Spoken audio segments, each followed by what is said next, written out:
Jadi nanti apa yang akan disampaikan oleh Pak Madianto dengan seksama, dan nanti apabila ada yang perlu kita semua menanyakan kepada Pak Madi ataupun mungkin memberikan masukan, nanti akan diberikan waktu oleh Pak Madi, maka nanti sangat sungkan-sungkan untuk memberikan masukan ataupun menanyakan sesuatu, misalnya kita ada yang belum memahami atau bahkan memberikan masukan untuk kegiatan diseminasi budaya positif di sekolah. Untuk supaya nanti kegiatan ini bisa berjalan dengan baik dan lancar, marilah kita buka acara ini dengan bacaan basmalah bersama-sama. Bismillahirrahmanirrahim. Kemudian untuk waktu selanjutnya saya serahkan kepada Pak Madianto untuk melaksanakan diseminasi budaya positif di sekolah. Monggo. Terima kasih. Mohon izin Pak, saya untuk berdiri deh. Biar tidak ngantuk. Monggo Pak. Bismillahirrahmanirrahim.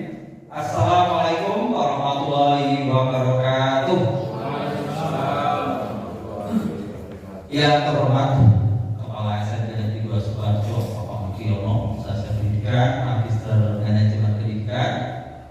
Yang kami hormati Bapak Ibu Guru SMP Negeri 2 Sukoharjo yang siang hari ini masih kelihatan segar, bugar, ya, sehat semua Bapak Ibu. Alhamdulillahirrahmanirrahim. Ya, dari wajah-wajahnya itu menunjukkan kebahagiaan, keceriaan, ya walaupun sudah siang. Baik Bapak Ibu semuanya, yang pertama saya ingin mengucapkan rasa terima kasih kepada Bapak Kepala Sekolah yang telah memberikan kesempatan kepada saya untuk melakukan diseminasi atau pengibasan atau penyebarluasan tentang budaya positif di sekolah. Juga saya berterima kasih kepada rekan-rekan semuanya, Bapak Ibu, teman-teman saya, ibu yang hebat-hebat di SMP Negeri 2 Sukoharjo ini untuk bisa bersama-sama ya sharing ya, berbagi pengalaman. Jadi bukan berarti saya berdiri di sini itu apa istilahnya jauh lebih hebat, bukan, lebih menguasai juga bukan. Jadi ini merupakan bagian dari tugas kami sebagai calon guru penggerak. Ada 3 hal, yakni tergerak, bergerak, dan menggerakkan. Nah ini bagian dari menggerakkan proses Bapak Ibu itu untuk bisa menjadi guru idaman murid. Sekarang itu guru idaman murid, guru yang dicita-citakan oleh murid semuanya. Nah tema kita kali ini adalah tentang budaya positif. Ini saya mungkin sekitar 1,5 jam lebih atau 1 jam lebih ya, nanti akan menyampaikan terkait budaya positif. Baik Bu, acara pada hari ini pembukaan S-Brigade singkat, pemaparan materi dan diskusi dan refleksi dan juga penutup. Nah ini kita S-Brigade ya, ringan-ringan saja ya Bu ya, mau lari-lari enggak bisa. Baik, ini S-Brigade saja ya, tebak wajah. Seseorang itu bisa ditebak wajahnya, profilnya itu dari matanya, katanya begitu ya. Kira-kira ini di nomor 1, 2, 3 ini siapa nah? Dia. Sosoknya perempuan semua. Yang pertama mereka siapa ya? Susi Pujiastuti. Bisa tahu mereka. Amal banget ya. Ini itu luar biasa. Yang kedua, nah ini masih raga-raga. Siapakah dia? Adiknya Susi. Asanti luar biasa. Apa itu pengawan sinetron atau infotainment sepertinya? Luar biasa. Yang terakhir, nah ini yang terakhir kelihatan hanya bibirnya kan ini yang namanya bibirnya. Siapa? Hari Mas Hendra. Hari Tatum.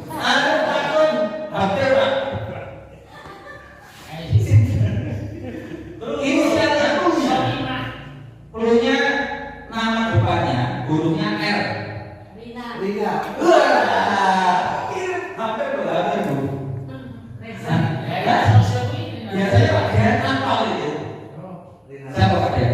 Rono Fitria. R depan, belakangnya A. Ini mana mirip Bu tadi? Merah. Rosanya, Rihana. Ada biasanya apal kan lagu barat. Sambulan. Ini beneran gimana Bu? Rada putih. Biasa itu kulitnya gelap, biar kulitnya gelap. Oke, Bapak Ibu ini Bapak sekedar untuk menyegarkan ya, biar kita bisa tersenyum dan tertawa. Langsung saja Bapak Ibu. Kegiatan kita pada hari ini tujuannya itu adalah untuk menyebarluaskan pemahaman tentang budaya positif di lingkungan sekolah berdasarkan konsep Merdeka Belajar. Jadi penyebarluasan konsep budaya positif yang saya pahami, saya sampaikan kepada Bapak Ibu. Tentu saja tidak ada yang sempurna. Jadi tentu saja mungkin nanti saya ada kekurangan. Mungkin Bapak Ibu sudah pernah mendapatkan tentang budaya positif. Nah, nanti kita bisa sampaikan. Lalu yang kedua, tujuannya adalah untuk memberikan inspirasi. Setelah keluar dari ruangan ini, ya kita berharap Bapak Ibu guru itu terinspirasi ya, untuk bergotong royong menciptakan budaya positif atau ekosistem budaya positif di lingkungan sekolah. Jadi Bapak Ibu, kalau hanya saya sendiri atau kalau hanya satu Budina sendiri membudayakan budaya positif tanpa didukung oleh teman-teman yang lain bersama-sama bergotong royong, maka itu boleh dikatakan itu menjadi suatu suatu percikan-percikan saja yang belum bisa menyeluruh menjadi suatu ekosistem. Nah, jadi tujuan yang kedua adalah untuk membangun ekosistem yang saling mendukung di sekolah. Nah, latar belakang budaya positif seperti saya sampaikan. Sekolah merupakan salah satu institusi pembentukan karakter, ya, selain keluarga tentunya. Seorang guru memiliki peran untuk membangun atau mewujudkan budaya positif di sekolah. Nah, budaya positif merupakan perwujudan dari nilai-nilai atau keyakinan universal yang diterapkan di sekolah. Untuk membangun budaya positif, sekolah perlu menyediakan lingkungan yang positif, aman, dan nyaman agar murid-murid mampu berpikir, bertindak, dan mencipta dengan merdeka, mandiri, dan bertanggung jawab. Salah satu strategi yang perlu ditinjau ulang adalah bentuk disiplin yang dijalankan selama ini. Jadi, Bapak Ibu, latar belakang kenapa ada budaya positif di sekolah-sekolah atau disiplin positif itu kita diminta untuk mengkaji ulang penerapan disiplin, penerapan hukuman, penerapan penghargaan di sekolah-sekolah. Apakah kita sudah sejalan dengan budaya positif di dalam kurikulum merdeka? Jadi itu kita akan silakan bareng-bareng. Ya, lanjut. Konsep inti budaya positif sangat banyak. Ya. Ada perubahan paradigma, disiplin positif, teori, motivasi perilaku manusia, keyakinan kelas, hukuman dan penghargaan, kebutuhan dasar manusia, posisi kontrol guru, ya, segitiga restitusi. Sebenarnya masih asing-asing ya, tapi nanti setelah kita belajar, kita setelah melihat contoh-contoh, ya, itu sudah mudah untuk dipahami. Berikutnya, yang pertama, perubahan paradigma belajar. Sekarang ini kita belajar di era merdeka belajar, sampaikan oleh Mas Menteri Nadiem Makarim. Intinya ya, semua kegiatan baik penggerak, profil pelajar dan sebagainya itu adalah untuk menciptakan profil pelajar Pancasila, termasuk rangkaian kegiatan kita. Nah, perubahan paradigma belajar kita, ya, selain kita ingin mencetak manusia-manusia Indonesia yang memiliki profil pelajar Pancasila, ada juga perubahan paradigma pembelajaran berdiferensiasi. Pembelajaran berdiferensiasi sudah paham ya? Apa Bu Fitri? Pembelajaran berdiferensiasi apa Bu Ritan? Yang mengikuti perbedaan siswa, dicari apanya? Minat, bakat. Iya, intinya setiap murid ya itu memiliki kecepatan ya, atau keahlian atau minat masing-masing yang berbeda dengan murid yang lain. Itu yang dihargai saat ini. Kalau dulu kan dipukul rata, semuanya sama. Kalau sekarang dihargai. Ya, dari situ akan lahirlah konsep-konsep tentang pelajar Pancasila yang menghargai kebinekaan setiap murid. Nah, itu bukan belajar. Kemudian, disiplin positif ya, akarnya sebenarnya ada. Itu disampaikan oleh siapa Pak Dian? Namanya siapa? Bapaknya bahasa yang keliru kalau bahasa Inggris kan? Alfred Adler. Alfred Adler. Karena guru bahasa kita lebih fasih dari saya, guru bahasa Indonesia ya Alfred Adler, nanti keliru. Anak menurut Alfred Adler, anak diperlakukan dengan hormat, namun juga tidak dimanjakan. Itu namanya disiplin positif.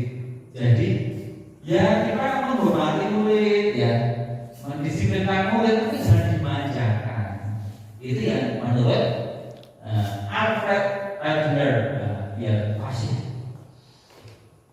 Kemudian disiplin positif adalah, ini yang lebih konkretnya di modul budaya positif. Disiplin positif adalah suatu pendekatan untuk menerapkan disiplin yang tadi ya, penerapan dari dalam diri anak tanpa hukuman dan hadiah. Jadi mendisiplinkan murid, ya, murid-murid kita itu tidak perlu dengan menggunakan hukuman, tidak perlu juga dengan memberikan hadiah. Jadi mendisiplinkan murid di era merdeka belajar itu tidak boleh atau perlu dihindari namanya menghukum, ya, memberi hadiah itu sudah tidak boleh, karena nanti yang muncul adalah motivasi untuk itu agar tidak dihukum, agar mendapatkan hadiah. Jadi motivasinya itu bukan berangkat dari pribadi. Nah, motivasinya karena saya takut Pak dihukum Pak, bukan push up atau disuruh lari. Nah, dan jujur saja saya mempraktekkan hukuman itu pada era dulu, pada era masih ingat.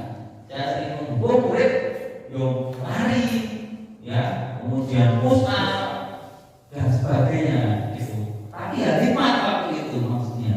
Artinya ada yang bisa menerima, tapi juga ada yang keberatan Pak. Nah, setelah mempelajari ini, saya akan menghindari hal-hal yang sifatnya hukuman, baik fisik maupun verbal. Nah, ini disiplin positif ini yang perlu kita renungkan, kita pahami. Berikutnya bahwa disiplin positif ini ya, yang paling bawah. Sebagai pendidik, tujuan kita adalah menuntun murid ya untuk memiliki disiplin diri. Disiplin diri berarti berangkat dari dalam diri si anak. Tidak perlu takut dihukum, tidak perlu mendapatkan hadiah, tapi dalam diri.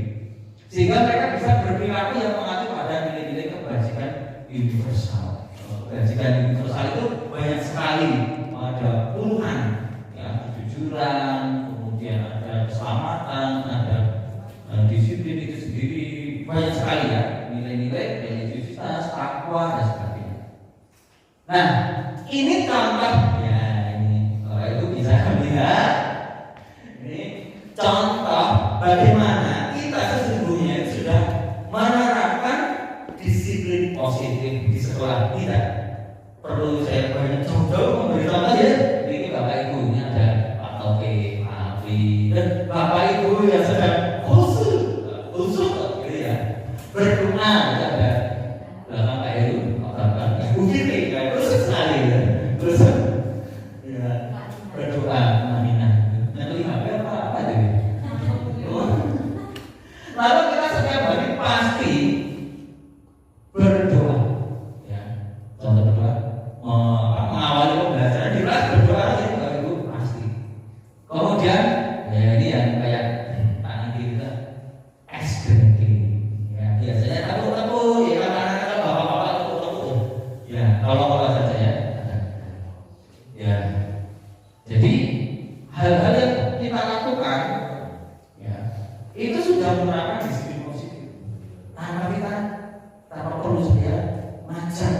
Gila nih. Tepuk tangan untuk Bapak Ibu semuanya. Hebat namanya. Jadi luar biasa sebetulnya ya. Apa itu apa? Pelatihan pun sebenarnya sudah bisa. Nah, baik. Yang ketiga kan setiap orang pasti melakukan sesuatu itu menggunakan atau ada motivasi.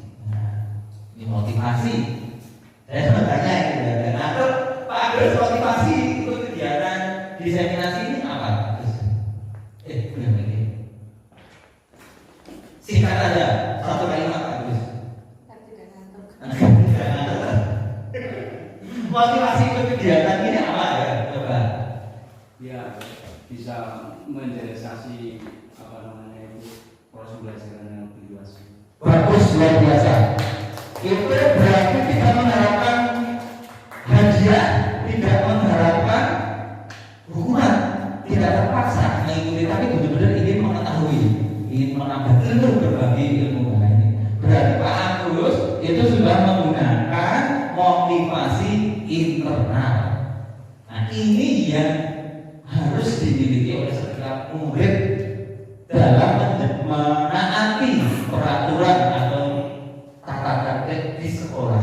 Bukan motivasi untuk hukuman, ya, agar tidak dihukum, mendapatkan imbalan atau penghargaan, bukan untuk itu. Nah, ini yang harus ditekankan, gitu, Bapak Ibu. Harus disamakan persepsinya. Ya, semua guru harus berpikir bahwa murid menjalankan perintah-perintah atau menjalankan tata tertib itu harus berasal dari motivasi diri sendiri. Nah, itu yang harus kita tekankan. Lanjutnya, menurut Piagam mengatakan bahwa merdeka itu artinya tidak hanya terlepas dari perintah, ya, akan tetapi juga cakap buat memerintah diri sendiri. Nah, itu berarti merdeka itu artinya kita itu tidak hanya terlepas dari perintah. Kita disuruh berangkat, atau murid kita berangkat pagi, tidak terlambat. Itu bukan karena takut. Saya mau mencerahkan diri saya. Saya berangkat mungkin terlambat ke sekolah itu bukan karena takut, ya, karena memang keadaan. Tapi yang terlepas dari itu ya, bahwa sekali terlepas dari kapan. Merdeka itu tidak hanya terlepas dari perintah. Internal motivasinya kalau saya berangkat saya tapi belajar dari bocor itu tidak lagi, ya. Motivasinya yang penting. Juga cakap untuk memerintah diri sendiri. Ya, ini kalau dalam agama itu di sini ya. Saya memerintahkan diri saya sendiri untuk bisa tertib. Ambil mau atau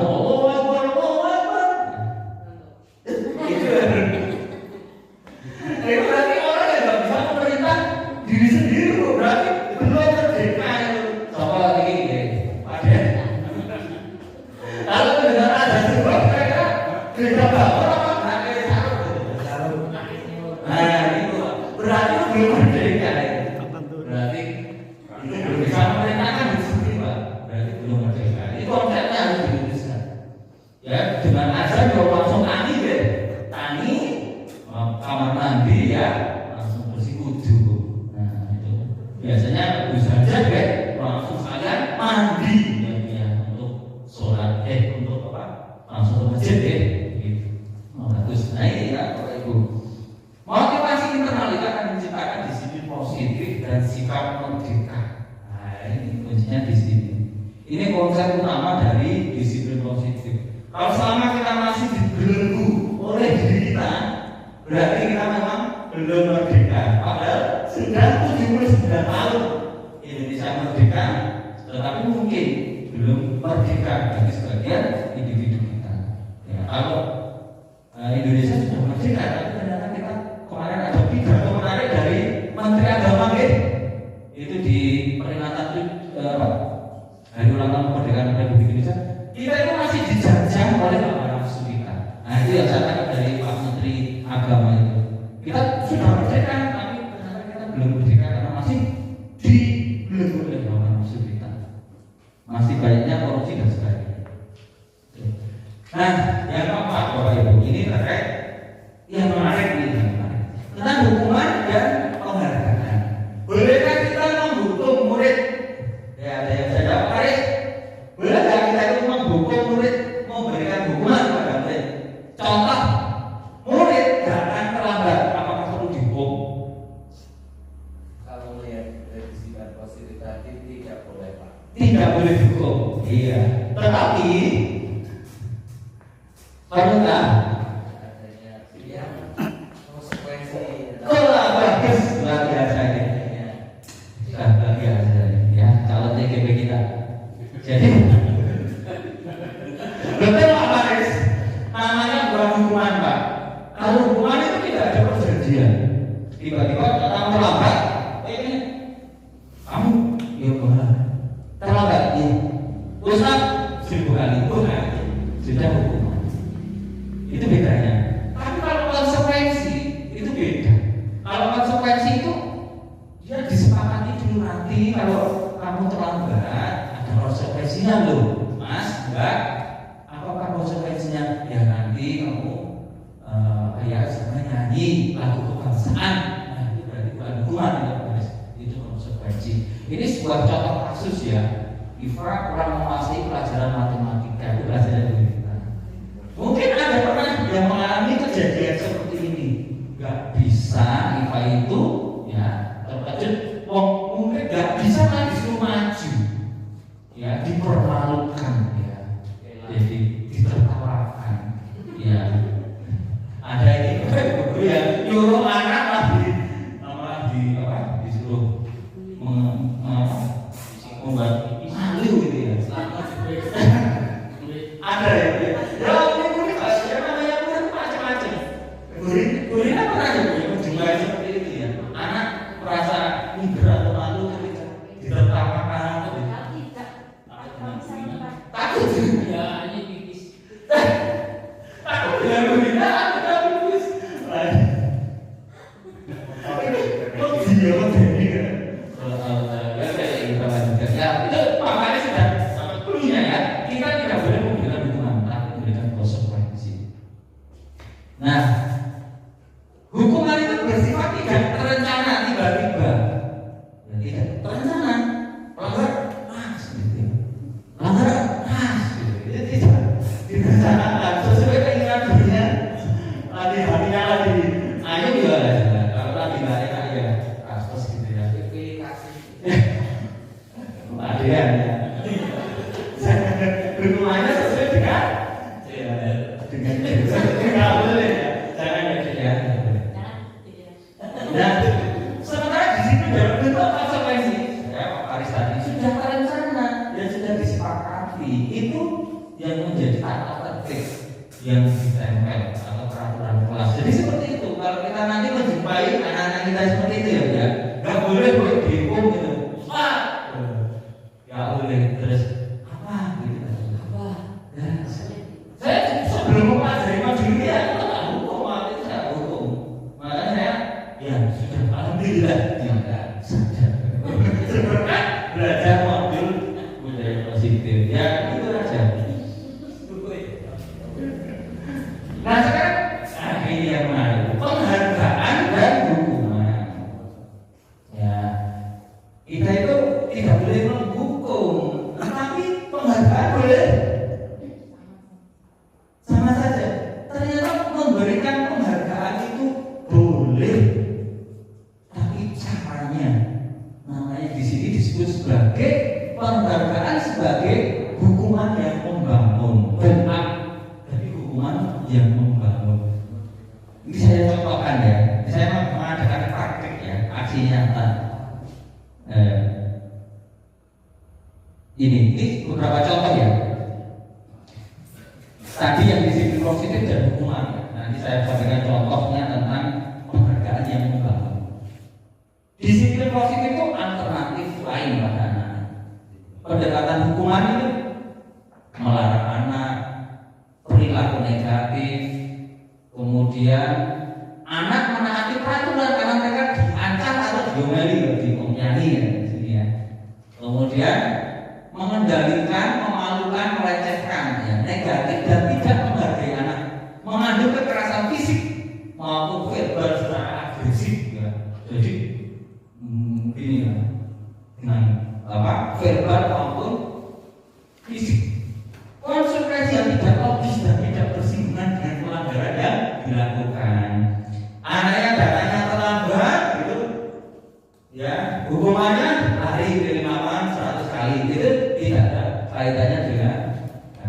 tidak bersinggungan dengan pelanggaran. Atau mungkin anak tidur saat di kelas.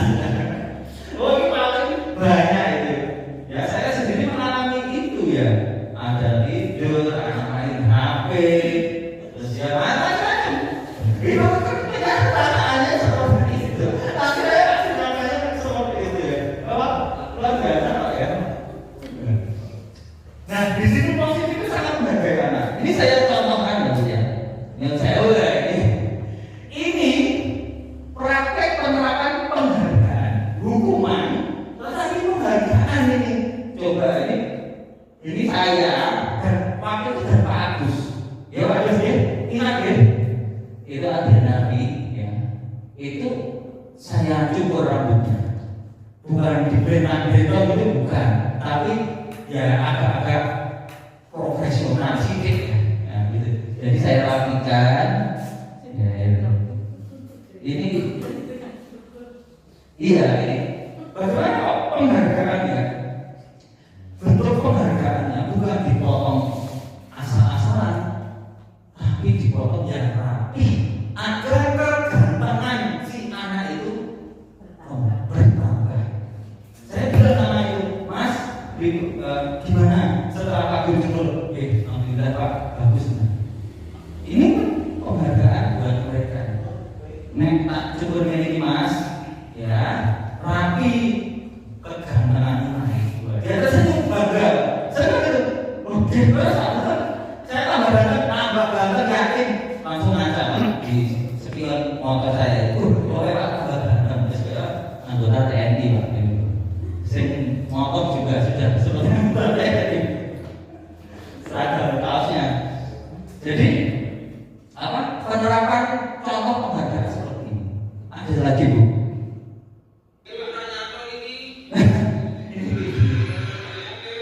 Nah ini yang berikutnya contoh penerapan penghargaan.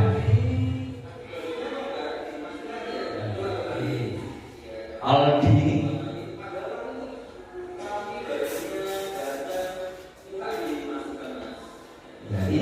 penghargaan Pak, menghukum tapi memberikan penghargaan.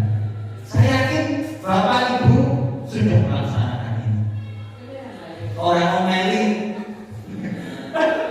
Pak Ibu ya. Jadi tidak menghukum tapi hukumannya memberikan penghargaan.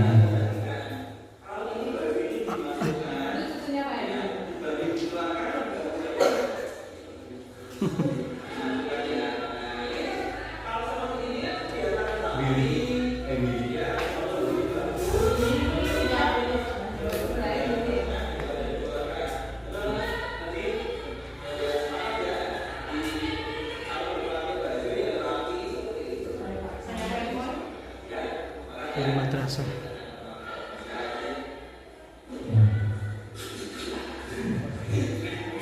Nah, itu praktek aksi nyata. Saya tahu sendiri kan anaknya juga tidak dimasukkan. Banyak murid-murid kita itu jangan dimarahi, jangan dihukum, disapa seperti tadi, Mas, kamu ini bagus loh, ganteng, Mbak cantik loh. Tapi kalau bajunya dikeluarkan berkurang, coba dirapikan, dimasukkan. Akhirnya anak mau dengan tersenyum dan merasa saya jaga. Ketika sudah memakai baju dengan rapi, anak akan termotivasi. Besok saya akan pakai bajunya dimasukkan yang rapi. Nah itu, jadi itu contoh hukuman, tapi bentuknya penghargaan untuk membangun rasa percaya diri mereka dan memulihkan ya sikap atau karakter mereka. Nah ini diri tersenyum saja. Ya, ini karena apa? Murid-murid kita yang bajunya sering dikeluarkan sangat banyak. Ya, itu hampir saya baik mungkin setiap kelas pun ada. Ya, kurang rapi. Nah, Aldi ya. Ini Bapak Ibu. Di Finlandia, nah ini termisu ya. Finlandia itu negara yang pendidikannya luar biasa dan dia itu melaksanakan pembelajaran itu dengan gaya dari Ihsan Dewata. Ya. Guru menghindari dia ya. Guru menghindari ungkapan-ungkapan yang menggunakan kata sifat seperti pintar, cerdas, unggul dan sebagainya. Misalnya, kamu pintar, kamu cerdas ya, kamu hebat itu enggak ada.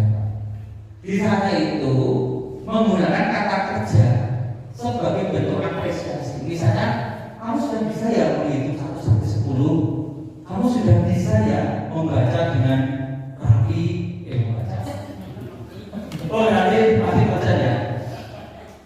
Sudah lancar ya membaca ya dengan lancar. Sudah dan sebagainya. Dan itu dilakukan dengan menggunakan kata kerja, menghitung. Jadi nanti guru matematika ya. Nah, sudah bisa ya. Begitu Bu. Ya, juga mungkin mata pelajaran yang lain Pak Rahmat, misalnya Pak Faris. Ya, kamu ini Pak pintar. Kamu ternyata lari bisa kecepatannya. Iya. Seperti apa itu Mas? Lari Somalia. Iya, lari Somalia. Usain Bolt. Ya, maksudnya seperti itu. Berarti kalau misalnya putra lari kenceng gitu, alhamdulillah kamu mendapatkan waktu 7 menit. Ini waktu yang sama dilakukan Usain Bolt saat Olimpiade Tokyo. Itu jauh lebih menang. Kenapa Bu tidak menghindari timnas itu untuk apa ya, memperbaiki mental? Karena ada anak pintar, ada anak bahkan ada anak pintar. Nah itu nggak nyaman, mungkin nggak merasa nyaman nanti dengar dari dunia pintar, saya udah kan, itu nggak mau. Iya betul. Ya alhamdulillah hari ini kamu hadir tepat waktu. Nah gitu. Nanti kalau ada murid-murid kita ya jangan diam lagi. Itu apa itu? Kalau nanti dipraktekkan benar-benar ya. Mikirnya masih enggak. Mikirnya masih enggak. Ya masih enggak. Ya, memang kita luar biasa Pak untuk di kita ya. Baik, lanjut ya. Kita ke kebutuhan dasar manusia. Nah, orang itu ternyata menurut ya pakar-pakar dalam bidang motivasi, orang melakukan suatu perbuatan itu pasti didasari oleh suatu kebutuhan. Apa saja Bu Fitri kebutuhan dasar manusia? Sebutkan satu saja.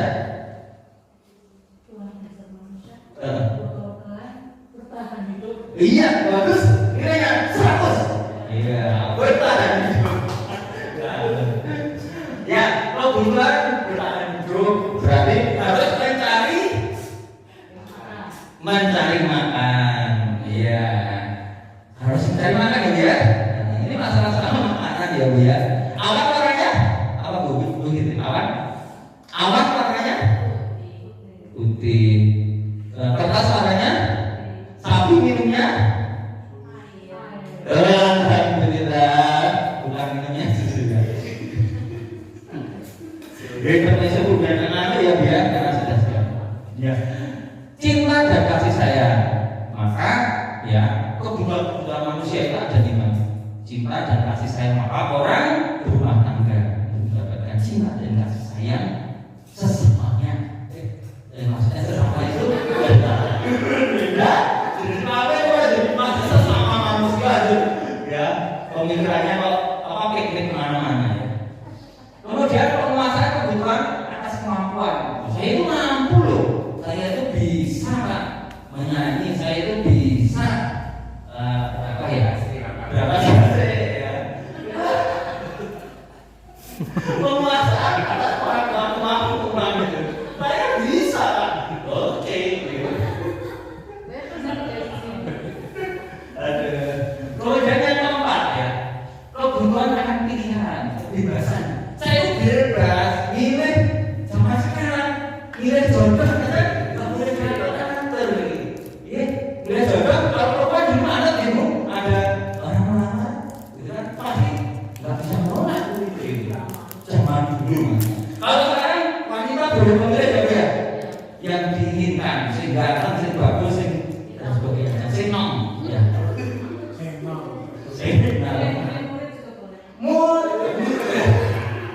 Tapi yang boleh kasih siapapun mereka nggak ada dulu independen kita mau nggak boleh pilih kasih seperti itu nggak boleh ya bebas yang nggak boleh gitu ya caranya gitu misalnya bagi kelas kira-kira ya nggak boleh ya caranya ya boleh. Lalu kita butuh kesenangan loh. Manusia mana yang tidak butuh happy? Senang? Butuh kan? Butuh hiburan. Manusia healing pak? Healing, betul sekali. Itu bagian dari kebutuhan. Betul apa ya? Kebutuhan kesenangan salah satu 5 kebutuhan dasar manusia. Kalau nggak terpenuhi waktu, stres pak. Yakin gitu. Saya cukup nonton Happy Asmara.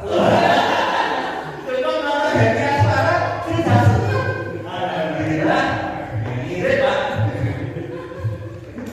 Ya itu, ya makanya orang di mana-mana tuh bukan cuma wisata.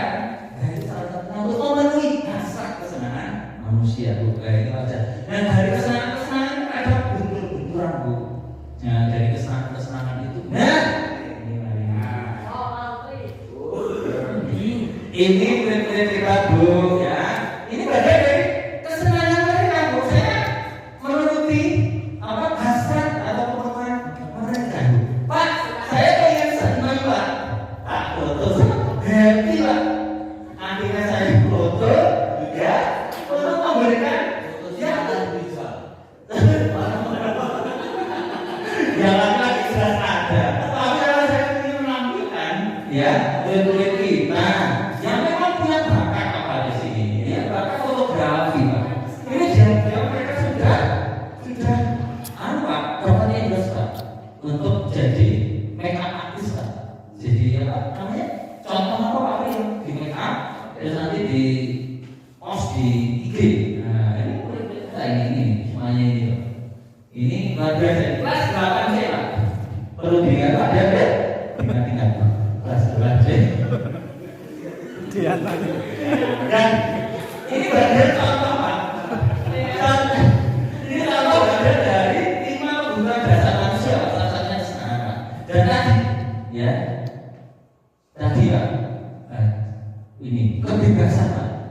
Ini pas saya bergerak masuk foto anjir, posenya aku lancar terus ya, kalau ya. Nah itu bagian dari pemenuhan gitu pak. Nah dari pemenuhan dasar manusia ini kan kemudian kadang menimbulkan berbagai macam ya hal yang bertentangan. Jadi ya naluri manusia itu ada lima itu.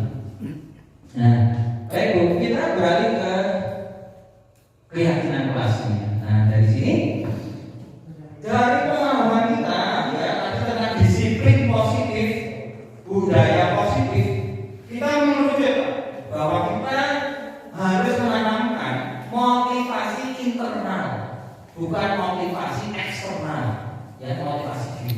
Nah motivasi diri itu pak bisa dibangun oleh bapak ibu guru itu di kelas. Maka itu namanya keyakinan kelas. Keyakinan apa? Pada keyakinan kelas.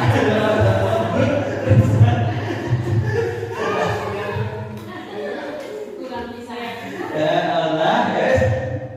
Keyakinan kelas. Mengapa tidak peraturan saja? Mengapa harus keyakinan kelas? Apa bedanya? Pak Bu Siti Zulaikha? Kalau peraturan itu kesannya memaksa. Memaksa. Keyakinan itu motivasi. Motivasi tumbuh dari diri sendiri. Luar biasa. Kita beri tepuk mau? Tetap lah. Tepuk mau. Kasih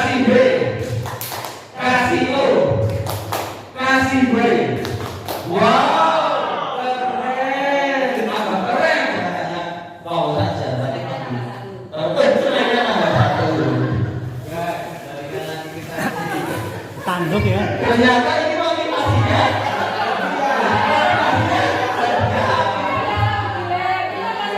Motivasinya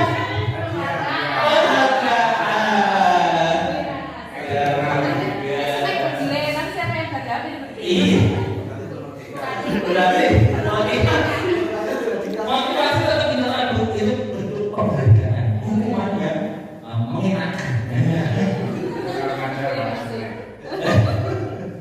Lanjut oke. Nah, mengapa kita memiliki peraturan penggunaan helm saat mengendarai kendaraan roda 2? Jawabannya untuk keselamatan. Kita pakai helm itu apa tujuannya? Sama, bukan karena ditilang ya, bukan karena ditilang, bukan karena takut pak polisi, bukan, tapi karena untuk keselamatan. Makanya sering-sering banget pakai helm ya. Tapi saat di rumah ya kan, pakai helm di rumah, pakai helm mau masak, iya di mobil pakai helm. Ini keselamatan, ya itu luar biasa. Dia kita enggak. Iya. Mungkin di mobil saja pakai helm luar biasa itu. Keyakinan itu luar biasa. Di mobil luar biasa. Iya. Gampang aja sih. Ada saya bertanya. Nilai-nilai keselamatan atau kesehatan itulah namanya keyakinan. Jadi pakai helm demi keselamatan itu keyakinan, bukan karena nanti ditilang oleh pak polisi. Takut dibelai. Takut dibelai pakai helm menghindari pelecehan ya. Oke, bisa sekali.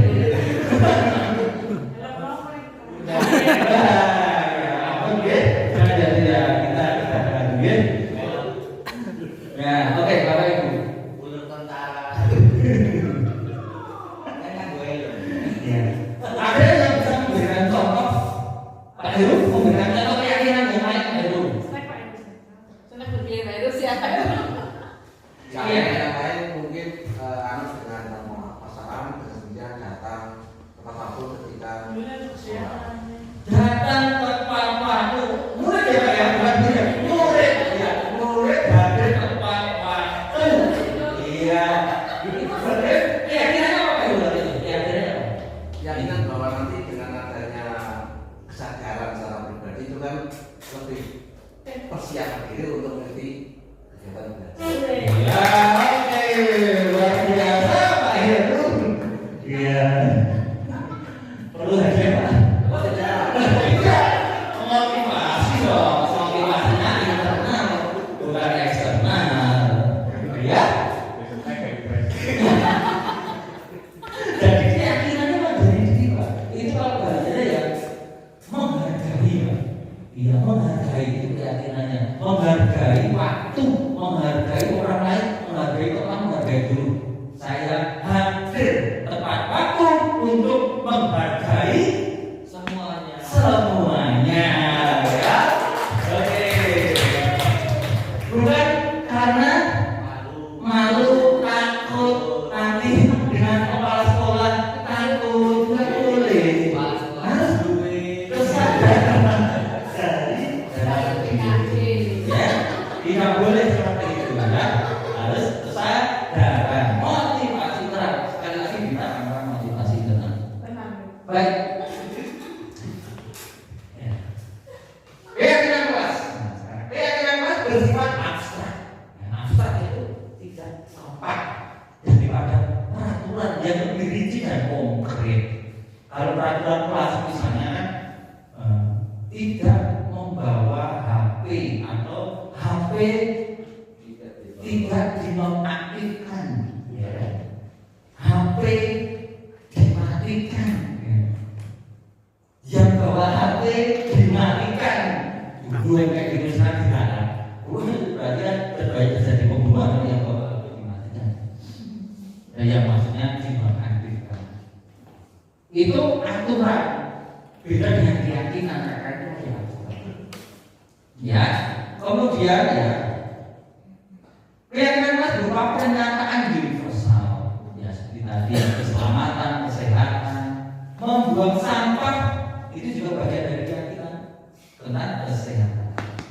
Kemudian keyakinan kelas sebenarnya tidak terlalu banyak, ya, cukup sederhana saja. Nanti Bapak Ibu ya kita bareng-bareng buat keyakinan kelas di setiap kelas masing-masing, ya. Sudah belum Bapak Ibu?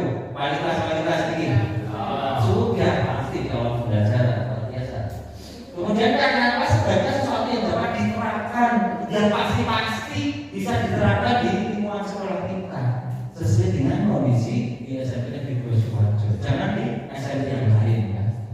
Semua warga kelas sebenarnya ikut berkontribusi ya, dalam pembuatan keyakinan kelas. Semuanya berkontribusi, bersedia meninjau kembali keyakinan kelas dari orang tua. Ya. Ini ya contoh keyakinan kelas. Contohnya setiap anggota kelas perlu belajar, ya, perlu saling menghargai, senantiasa membantu, ya, dan sebagainya, hormat, ya, kemudian selalu bersifat positif, senantiasa menjadi diri terbaik dan seterusnya. Nah, bagaimana membuat keyakinan kelas? Ya, ini lebih abstrak dari peraturan berupa pernyataan universal, dibuat dalam bentuk kalimat positif. Jadi kalimatnya positif, tidak boleh dilarang. Ya, sering dengar dilarang kencing di sini. Nah, di sini juga kurang positif. Terima kasih, ya. Tidak buat air terus di sini kayak gitu ya. Jadi buat keyakinan kelas yang positif, nilainya jangan yang negatif. Oke, sedikit saja, jangan banyak-banyak buat keyakinan kelas itu ya. Begitu ya, selalu banyak buat keyakinan kelas, jangan selalu banyak. Sesuai dengan kondisi kelas dan sekolah agar mudah diterapkan, semua warga kelas telah dilibatkan.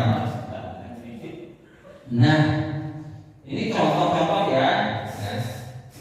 Tanggung jawab, menghormati orang lain, menghormati, berkomitmen, keselamatan, ada kesehatan, itu dilarang.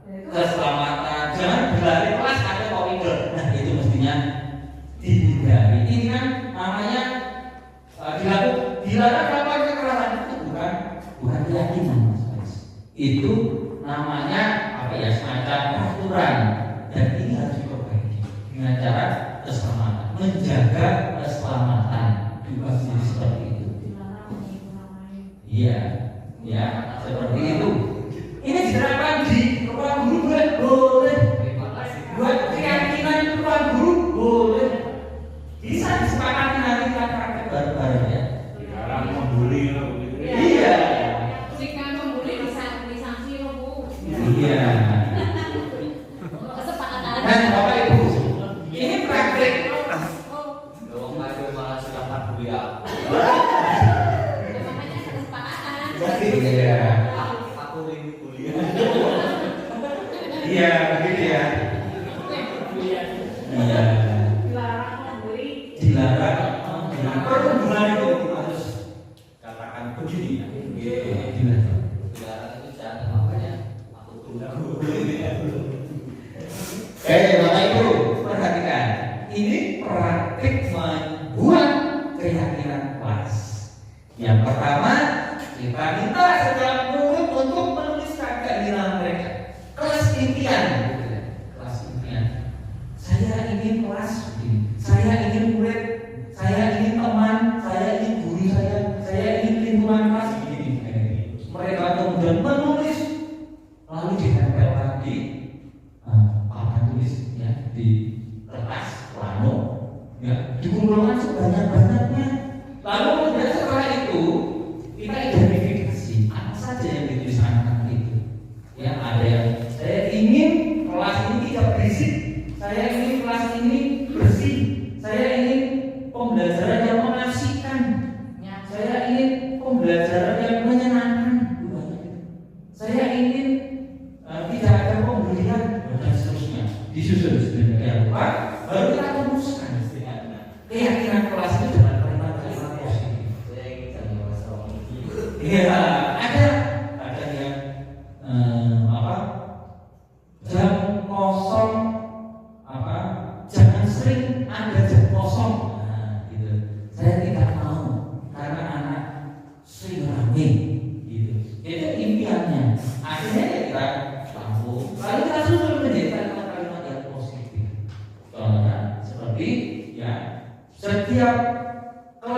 atau setiap murid ya, wajib menjaga kebersihan dan nilai kebersihan. Setiap murid wajib menghargai orang lain. Itu namanya keyakinan. Jangan banyak-banyak. Ya berapa sih Pak? Ya sesuai kebutuhan. Kalau anak-anak itu pengennya dihidupi umurnya ada 10, ya benar 10. Cuma ada 5, ya 5 itu dibuat kalimat positif. Ya kemudian disusun terakhir dan itu bisa ditempel di kelas. Keyakinan-keyakinan itu dalam bentuk tulisan. Ya itu agar mereka ketika masuk ke dalam kelas itu langsung tersadar. Nah, seperti itu Bu. Jadi ini aksi nyata yang sudah saya lakukan. Ini kebetulan di wali kelasnya saya kelas 9A.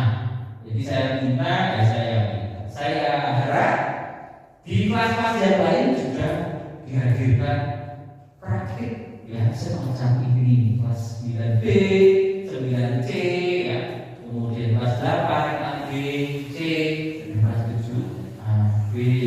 Seperti itu Bapak Ibu. Mau langsung menanyakan juga boleh Pak, pengalaman Pak, cerita juga boleh tentang menyusun tentang keyakinan kelas boleh, atau teman-teman yang luar biasa boleh. Monggo ini kita diskusi bareng-bareng ya. Baik, kita lanjutkan. Nah, Bapak Ibu semuanya, keyakinan kelas ya.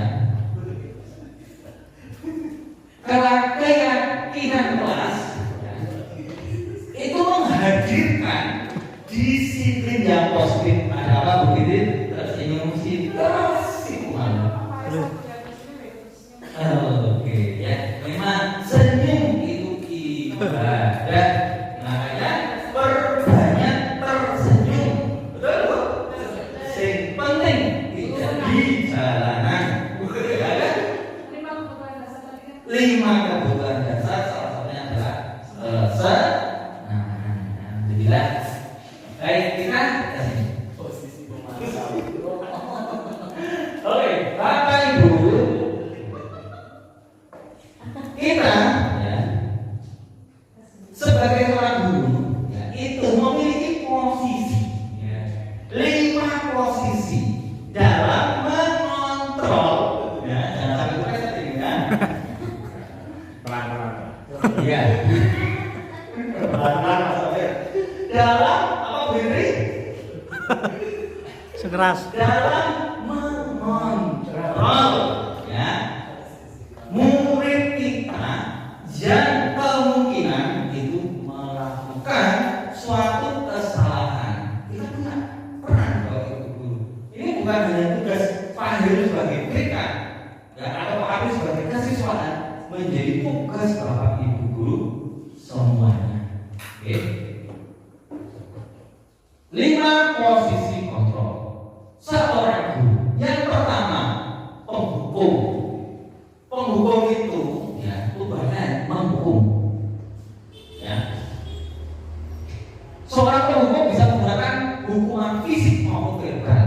Nah ini yang mungkin ya pernah atau mungkin belum ya Bapak Ibu lakukan, dan kalau kita baca-baca media massa dan sebagainya kerap terjadi. Guru sebagai penghukum menghukum fisik maupun verbal, fisik maupun kata-kata. Ya, orang yang menjalankan posisi hukum seakan-akan seorang merupakan sistem atau alat yang dapat menekan murid lebih dalam lagi. Maksudnya teman saya, awas kata-kata yang sering dipakai. Kamu selalu saja selalu pasti selalu yang terakhir selesai. Guru seperti ini senantiasa percaya hanya satu cara ya, pembelajaran bisa berhasil, cara dia versi guru tersebut, namanya sebagai penghukum ya, sebagai penghukum. Tidak nanti aku bisa berbagi. Pernah nggak melakukan posisi seperti ini lagi? Belum. Ini kan posisinya macam-macam. Saya sudah pernah ya. Satu Islam pelajari mau jadi bersadar.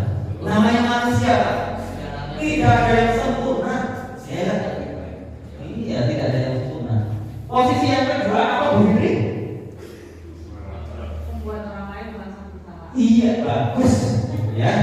Membuat orang merasa bersalah.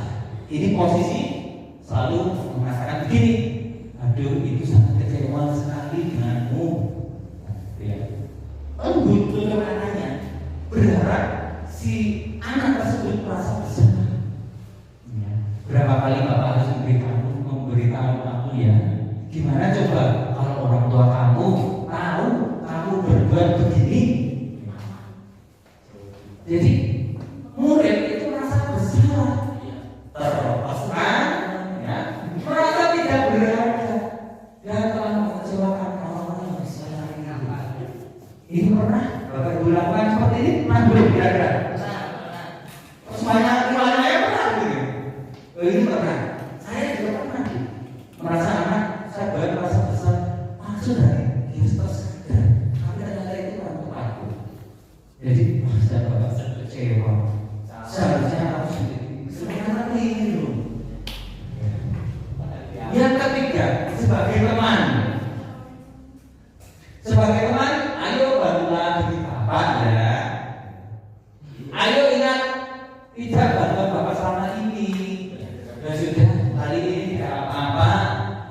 Nanti Ibu bantu bereskan. Ya kan? Hal negatif dari posisi teman bila suatu guru tentu tidak membantu, maka murid akan kecewa. Nah kalau sebagai teman, muridnya akan kecewa. Nah Pak Guru kemarin mau bantu, sekarang nggak mau bantu. Nah baik, itu kecewa karena terlalu dekat dengan murid sebagai teman, seperti teman sendiri yang nggak tahu juga. Dekat boleh, nggak ada yang larang ya. Guru dekat dengan murid boleh, tapi ya ada koridor-koridor tertentu ya yang harus dihati. Kok mengarah kepada ada apa? Belum ya. Saya pikir Bapak Ibu itu teman saya, ternyata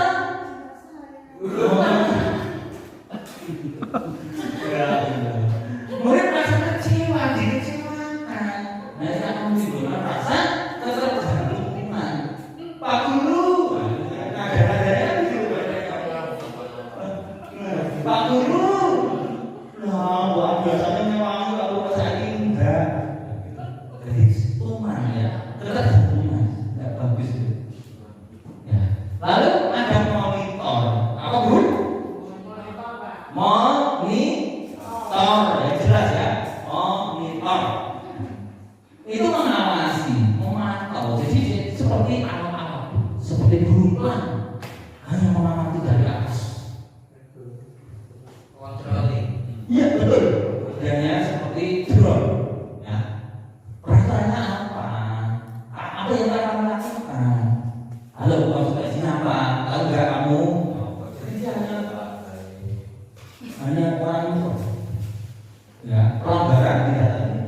Tahu nggak peraturannya apa? Nggak tahu. Nggak tahu. Itu kayak gitu ya. Berarti kata-katanya biasanya seperti itu. Posisi majalah sendiri berada dari stimulus dan respon yang menunjukkan tanggung jawab guru dalam mengontrol murid. Ya. Oke. Posisi yang terakhir. Oke. Sebagai ya, yang terakhir ini sebagai manajer. Ini posisi yang sangat dianjurkan Bapak Ibu. Posisi mentor di mana guru berbuat sesuatu bersama dengan murid, bersama-sama. Murid mempersilahkan, yang bertanggung jawab perilakunya, mendukung murid, ya, menemukan solusi, ya. Seorang manajer telah memiliki keterampilan di posisi teman, pemantau, ya, dan demikian bisa jadi dua waktu tertentu kembali kepada posisi tersebut bila diperlukan. Jadi Bapak Ibu, yang paling dilarang itu adalah posisi yang mana? Yang paling dilarang dari 5 posisi tersebut. Pendukung itu harus dihindari. Gak boleh. Yang boleh dimungkinkan ya, sebagai pemantau, teman, rasa bersalah itu masih ditoleransi. Tapi ya harus berujung pada sebagai manajer. wajib ya Bapak Ibu. Kemudian, nah berdasarkan ya 5 posisi kontrol tersebut, maka ya kita menyelesaikan masalah itu menggunakan segitiga restitusi. Bahasa Inggrisnya apa Pak Dian ya? Restitution ya, seperti itu. Apa sih maknanya? Restitusi kembali, maknanya berarti kembali ke bentuk semula. Iya, ini saya akan mengambil sebuah video singkat saja. Bagaimana menerapkan segitiga restitusi? Nah, untuk simak. Nah, ini dulu ya sedikit ini. Jadi segitiga restitusi itu ada 3 langkah. Yang pertama, menstabilkan identitas. Menstabilkan identitas itu artinya memperbaiki keadaan. Misalnya ada teman murid yang salah, itu jangan langsung disalahkan. Diberikan motivasi dulu. Manusia tidak ada yang sempurna, Mas. Pasti selalu sering melakukan suatu kesalahan. Wajar kamu hari ini terlambat. Wajar kamu hari ini tidur di kelas. Mungkin kamu ngantuk, mungkin kamu capek. Itu stabil. Baru kemudian memvalidasi kebutuhan seni, memvalidasi kebutuhan yang salah atau keyakinan yang salah ya. Jadi validasi itu memberikan satu kesimpulan kenapa anak itu berbuat seperti itu. Kenapa anak dia bangunnya siang datang terlambat itu kenapa? Kenapa Pak Haris cari ikan kalau malam ya membantu orang tua bagus.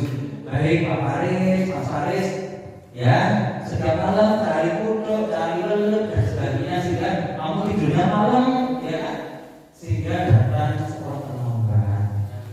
Tapi itu menurut jenengan itu tindakan yang benar apa? Keliru. Bagus. Karena tidurnya malam-malam, kamunya kesiangan. Kira-kira ada solusi apa? Kan minta tolong teman untuk membangunkan itu ya masalah tadi, mencari belut, mencari ikan malam-malam itu bagaimana?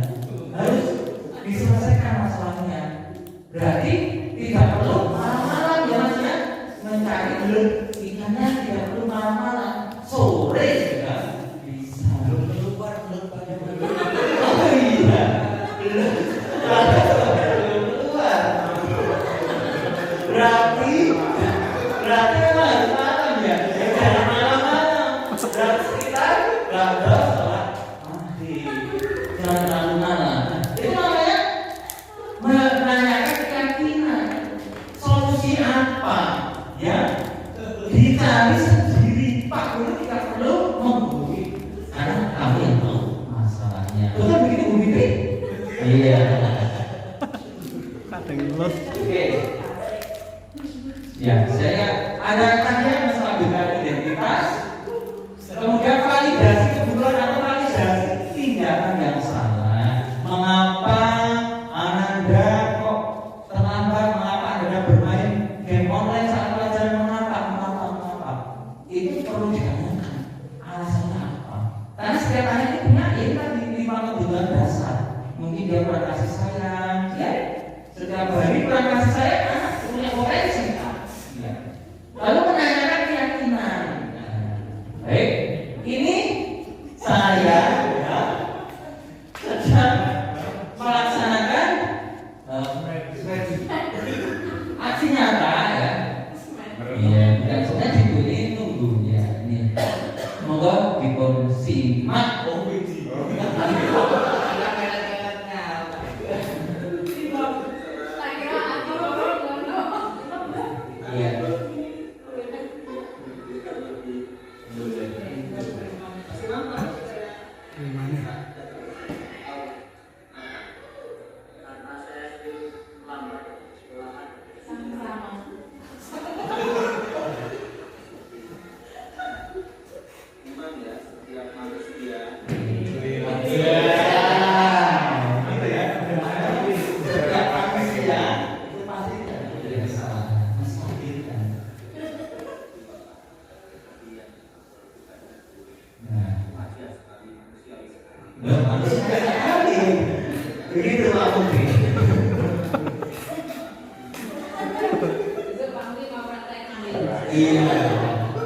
panggil siapa?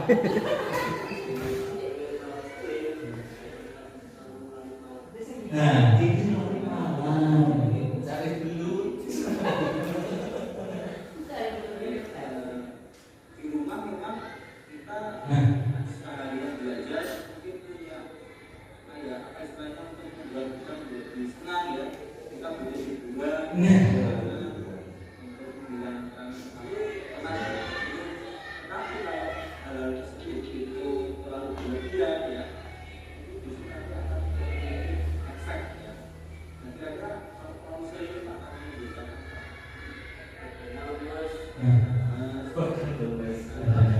Efek bermain hati. Salah satunya kamu salah satunya bermain HP, kemudian nanti lemes, kakak kamu terlambat. Nah dari permasalahan tadi, kamu bisa melihat bahwa ada satu keyakinan di dalam kelas, semangat kelas kita yang tidak sesuai. Kira-kira apa itu?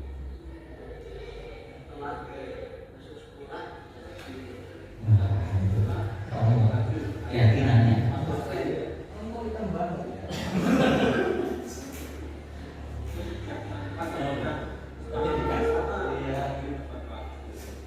Baik, Mas Imam, kira-kira untuk mengatasi atau menyelesaikan Menanyakan. bagaimana?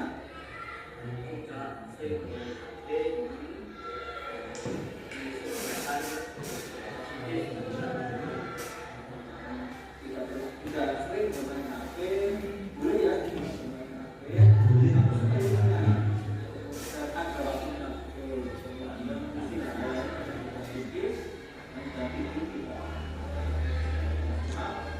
itu memang apa keyakinan kamu ya, itu saya minta tolong kepada kamu bisa disematkan di hati ya. Ya, internalisasikan Kan dalam hati kamu di hati. bisa rutin dilakukan ya. Ya, Itu terima kasih. ya. Bisa apa menepati ya keyakinan kelas yang kamu lakukan. Terima kasih.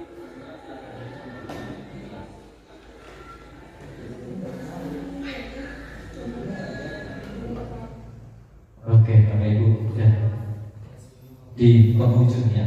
Nah, apa kita melakukan ya, segitiga restitusi itu untuk membahas atau menyelesaikan persoalan-persoalan yang memang bisa diselesaikan secara internal kita. Ya. Kalau misalnya ada permasalahan ya, yang Pak, yang ini nanti kita bisa diskusikan berulang kali, diulang terus. Ya. Namanya segitiga restitusi itu hanya satu cara, ya, dari sekian cara untuk bisa menyelesaikan sebuah persoalan. Jadi segitiga restitusi itu bukan satu-satunya cara.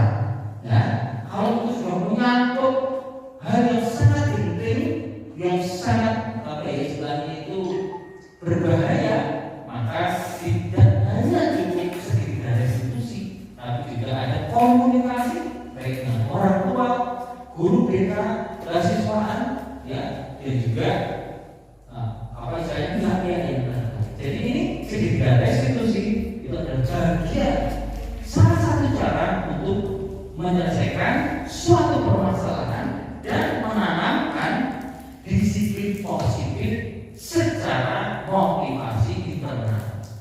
Jadi kesadaran itu tumbuh. Ya, tadi imam itu ya saya pelan-pelan ya, karena ini memang nyata real adanya.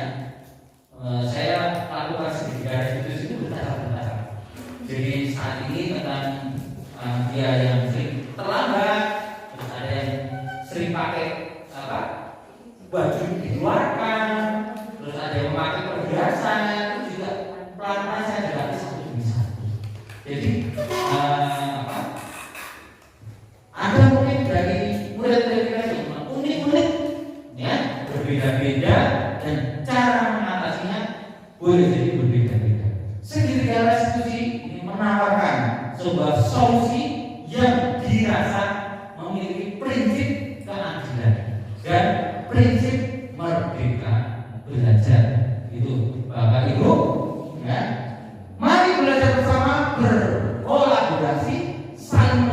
demi mewujudkan disiplin positif di sekolah, sehingga dapat menciptakan karakter profil pelajar Pancasila. Kemudian Bapak Ibu semuanya, terima kasih, dan saya beri kesempatan dari Bapak Ibu untuk bisa berdiskusi, sharing, terinspirasi atau apapun itu ya terkait dengan tema kita budaya positif. Sumogo. Ada pengerti. Oh, Pak Heru,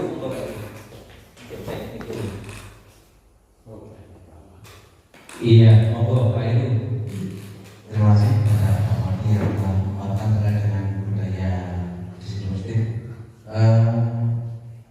Dalam pandangan kami bahwa disiplin positif itu bisa diterapkan di SMP, baik itu dari guru maupun dari siswa. Mungkin Pak Mati selaku calon guru penggerak punya trik atau mungkin tips jitu yang bisa kita terapkan pada anak sehingga menurut saat ini itu SMP sudah bisa menerapkan budaya disiplin positif. Terima kasih Pak Mati.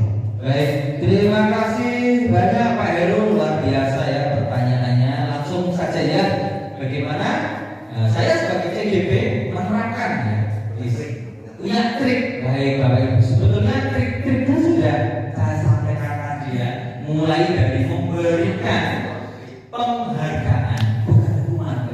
Kita ubah hukuman yang sering kita lakukan ubah menjadi penghargaan.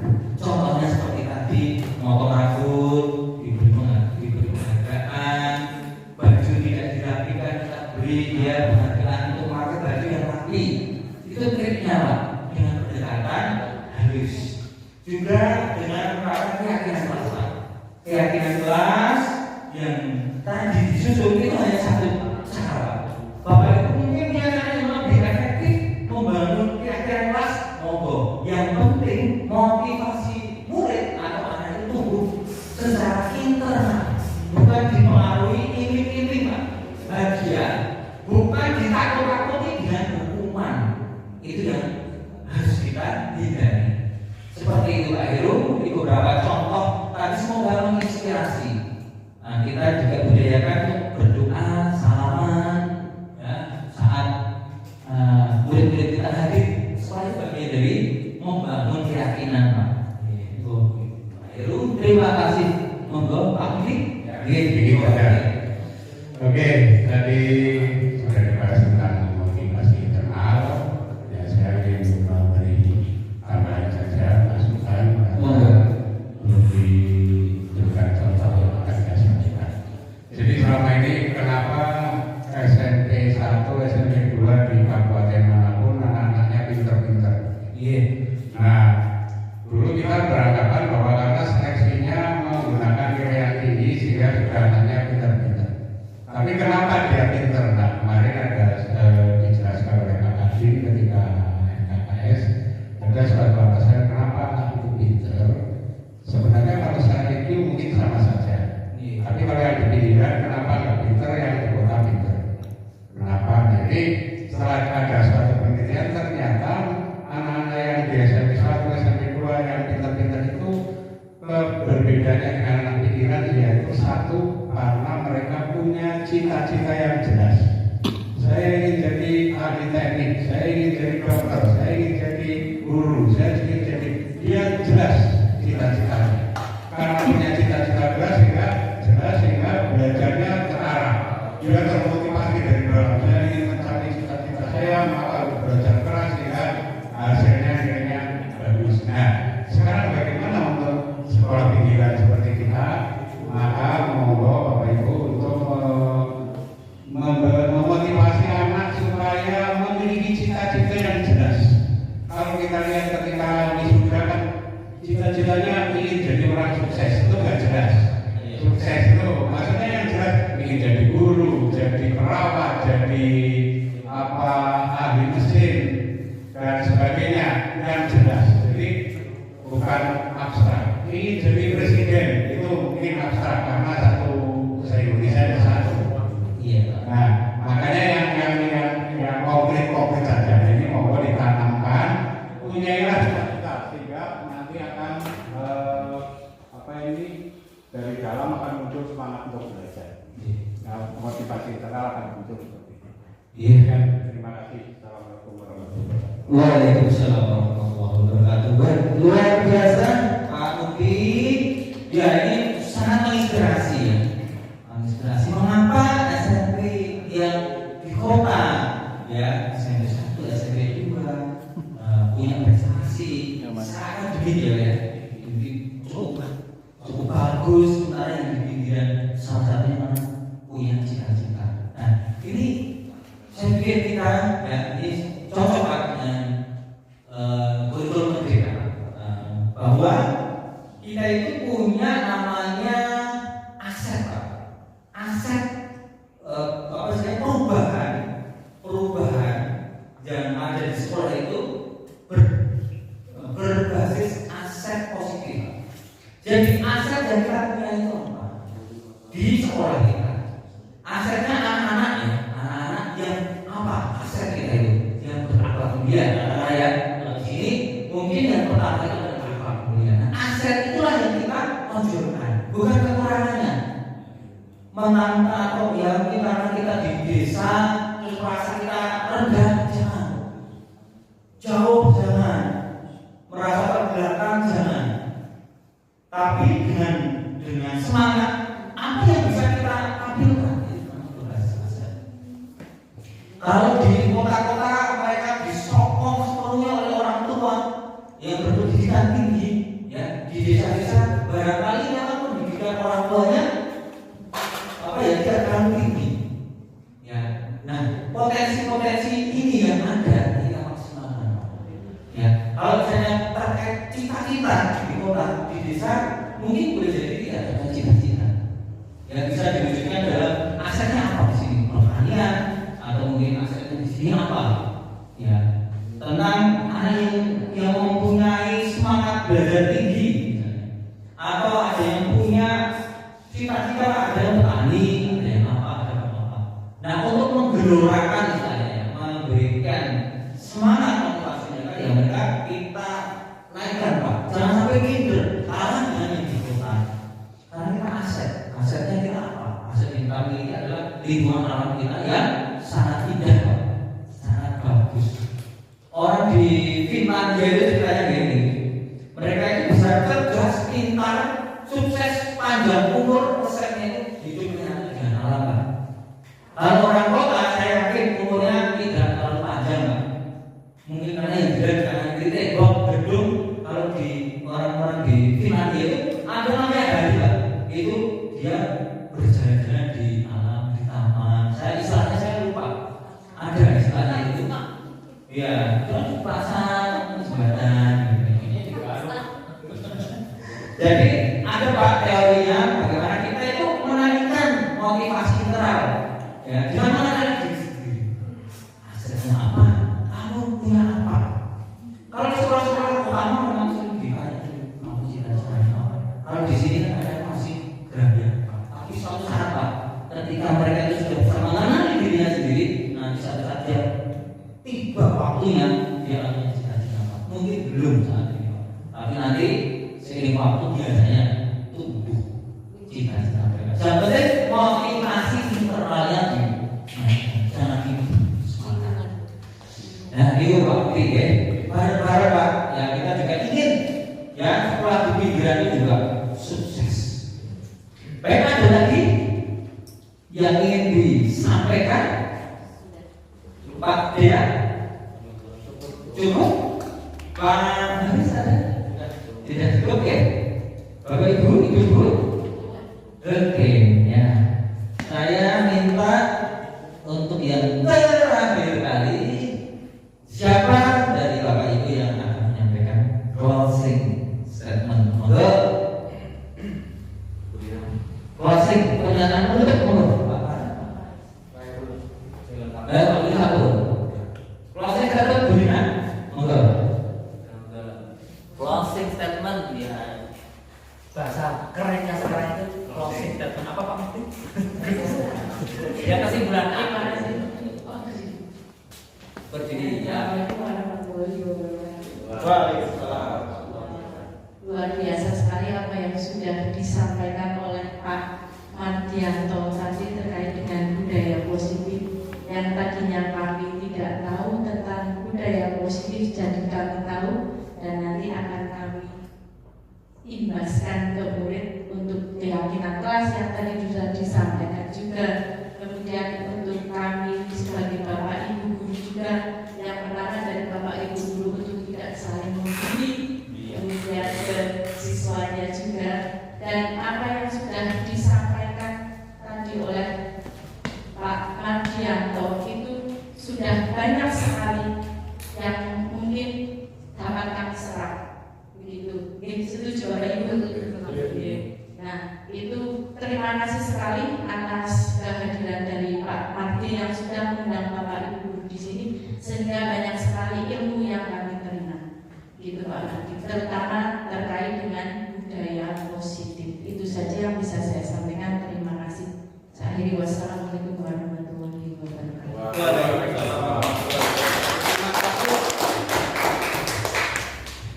Baik, terima kasih Bu Rina atas closing statement-nya. Ya, mudah-mudahan saya juga mengucapkan terima kasih pada kepala sekolah yang memfasilitasi kegiatan diseminasi budaya positif calon guru penggerak angkatan 11 saya sendiri, dan juga terima kasih saya ucapkan kepada Bapak Ibu yang telah meluangkan waktu tenaga pemikirannya untuk bisa sharing di acara ini. Mudah-mudahan acara ini memberikan berkah, memberikan manfaat bagi kita sekalian dan bisa diterapkan dalam Bapak Ibu menekuni profesi sebagai guru sehingga benar-benar menjadi guru idaman bagi murid semua orang.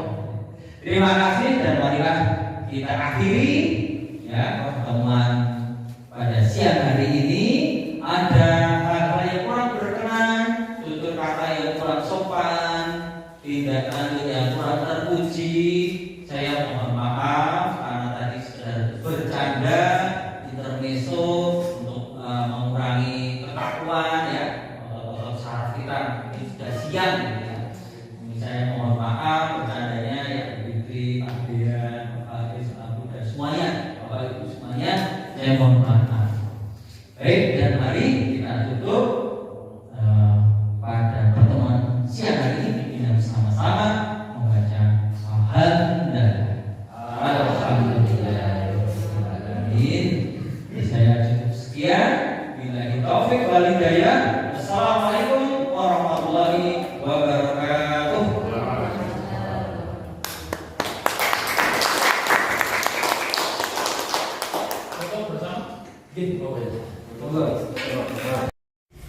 Assalamualaikum warahmatullahi wabarakatuh. Izin memperkenalkan diri saya, nama saya Heru Mulyono, selaku guru SMP Negeri 2 Sidoarjo. Kebetulan di sini guru BK, dan apa yang disampaikan oleh Bapak Mardianto tadi terkait dengan diseminasi disiplin positif, ini kami merupakan sesuatu yang baru dan nanti akan kami terapkan di SMP Negeri 2 Sidoarjo sehingga tidak akan terjadi pembelian, kemudian saling mengajar, sehingga dengan apa yang disampaikan oleh Pak Mardi selaku calon guru penggerak ini benar-benar bisa diterapkan sehingga bisa menciptakan sekolah yang ramah lingkungan, sekolah yang nyaman, sehingga nanti bisa menimbulkan akhlak budi pekerti siswa yang berkualitas dan menjadi insan yang mulia. Mungkin itu kesan yang perlu saya sampaikan. Terima kasih sekali kepada Bapak Mardi sudah memberikan banyak sekali motivasi terkait dengan disiplin budaya SMP Negeri 2 Sidoarjo. Terima kasih. Saya Andi, wabillahi taufiq. Assalamualaikum warahmatullahi wabarakatuh. Waalaikumsalam.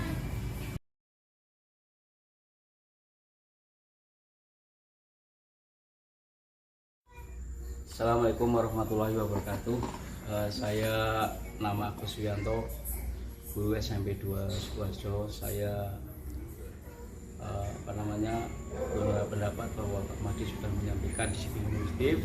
Menurut saya itu sangat paling bermanfaat buat saya, biar saya bisa lebih termotivasi dalam mendidik anak-anak kami di SMP 2 Sukoharjo, dan mudah-mudahan semuanya bisa mendapat sebuah keberkahan oleh Allah Subhanahu wa taala dan saya bisa mengaplikasikan kepada anak-anak saya. Terima kasih. Assalamualaikum warahmatullahi wabarakatuh.